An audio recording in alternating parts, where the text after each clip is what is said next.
ইরানের সাথে মার্কিন ইসরায়েল যুদ্ধের এক মাসেও শেষ হওয়ার কোনো লক্ষণ নেই, বরং ইরানের প্রতিশোধ হামলায় ক্ষতির পরিমাণ বেড়েই চলেছে মার্কিন ইসরায়েল বলয়ে। দ্বিতীয় বিশ্বযুদ্ধের পর এত বেশি সামরিক সরঞ্জাম হারাতে হয়নি যুক্তরাষ্ট্রের। একাধিক জ্বালানি পরিবহন বিমান, KC-135 স্ট্র্যাটো ট্যাঙ্কার, উড়ন্ত রেডার স্টেশন বিমান, ফাইটার জেট সবই হারাতে হয়েছে যুক্তরাষ্ট্রকে। ইরানের হামলায় মার্কিন রণতরী জেরাল্ড আর ফোর্ড এবং আব্রাহাম লিঙ্কনও হয়েছে ক্ষতিগ্রস্ত। অথচ ইরান যুদ্ধের আগে এসব মার্কিন অত্যাধুনিক সামরিক সরঞ্জাম ছিল বিশ্বের কাছে অপ্রতিরোধ্য।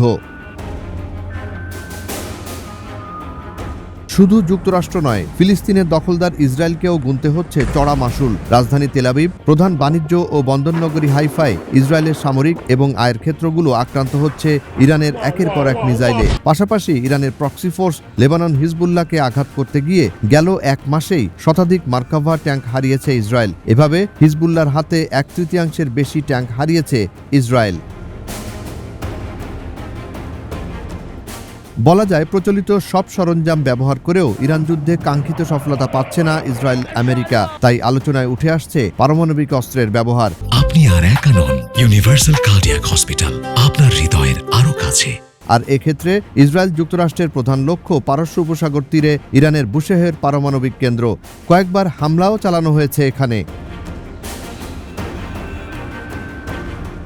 সম্প্রতি মার্কিন প্রেসিডেন্ট ডোনাল্ড ট্রাম্প জানান, যুক্তরাষ্ট্র এখন ইরানের একটি নতুন ও তুলনামূলকভাবে যুক্তিসঙ্গত সরকারের সঙ্গে গুরুত্ব দিয়ে আলোচনা করছে, যাতে ইরানে আমাদের সামরিক অভিযান শেষ করা যায়। তবে যদি দ্রুত কোনো চুক্তি না হয়, যদি হরমুজ প্রণালী দ্রুত ব্যবসার জন্য খুলে না দেয়া হয়, তাহলে আমরা ইরানে আমাদের উপস্থিতি শেষ করার সময় তাদের সব বিদ্যুৎ কেন্দ্র, তেলক্ষেত্র এবং খার্ক দ্বীপ ধ্বংস করে দেব।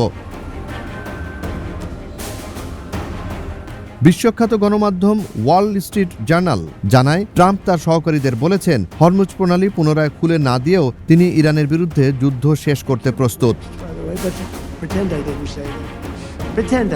ইসরায়েল যুক্তরাষ্ট্রের এমন হুমকির বিপরীতে পাল্টা চ্যালেঞ্জ ছুড়ে দেন ইরানের প্রথম ভাইস প্রেসিডেন্ট মোহাম্মদ রেজা আরেফ। ট্রাম্পের খার্ক দ্বীপ নিয়ে মার্কিন ইসরায়েল দুঃসাহসিকতার বিষয়ে বলেন, ট্রাম্প কেবল খার্কে সৈন্য পাঠানোর সিদ্ধান্ত নিতে পারেন, কিন্তু তাদের ফিরিয়ে আনার ব্যাপারে সিদ্ধান্ত আর তার হাতে থাকবে না, কারণ জাহান্নাম থেকে কেউ ফিরে আসে না। তবে এমন হুমকি ধামকিতে সবচেয়ে বেশি ভয় আছে পারস্য উপসাগরীয় দেশগুলো, কারণ বুশেহের ক্ষতিগ্রস্ত হলে বা এর থেকে তেজস্ক্রিয়তা ছড়িয়ে পড়লে সবচেয়ে বেশি ভুক্তভোগী হবে তারা। উজানে অবস্থান আর পাহাড় পর্বতের কারণে তুলনামূলক কম ক্ষতির মুখে পড়ার সম্ভাবনা রয়েছে ইরানের। এ নিয়ে সম্প্রতি বিশেষ সতর্কতা উল্লেখ করেন কাতারের প্রধানমন্ত্রী শেখ মোহাম্মদ বিন আব্দুল রহমান আল সানি। তিনি বলেন, আমাদের জনগণ যে পানি ব্যবহার করে তা লবণাক্ত পানি বিশুদ্ধকরণ বা ডিস্যালিনাইজেশন প্ল্যান্ট থেকে আসে। আমাদের কোনো নদী নেই, পানির মজুতও নেই। এটি না থাকলে বাস্তবে দেশটি 3 দিনের মধ্যেই সম্পূর্ণ পানির সংকটে পড়বে।